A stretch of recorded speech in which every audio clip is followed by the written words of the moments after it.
Pastor, your church is incomplete. Yes, incomplete without prophets and prophetic framing. I said what I said.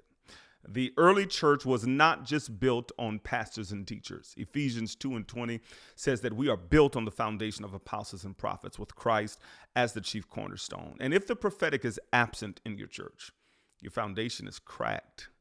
And I know that there's been a shift in the ontology within the spiritual leadership ecosystem within the church. However, whether you're comfortable with it or not, prophets are not optional. We're essential. And too many churches today are structured like motivational seminars, but no voice from heaven, no divine intelligence, no insight behind the veil. And that's dangerous because prophets don't just predict, we protect. We're called to expose sabotage, to confront injustice, to identify stagnation, to challenge compromise, and to call the body back to righteousness. We discern what's demonic and detect what's counterfeit, and we defend what's holy.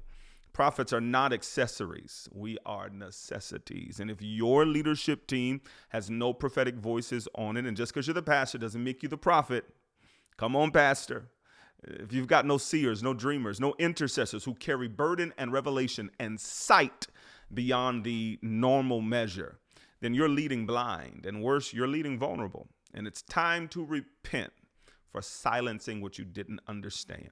Make room for what heaven wants to release. Invite the prophets. Create an environment to cultivate prophets and prophetics. Partner with a master prophet, a teaching prophet, an apostle who can aid you in developing a prophetic component in your church. Test the spirits and build again with the whole of the fivefold, not just what you find comfortable. Your church isn't safe without prophets, and it sure isn't complete.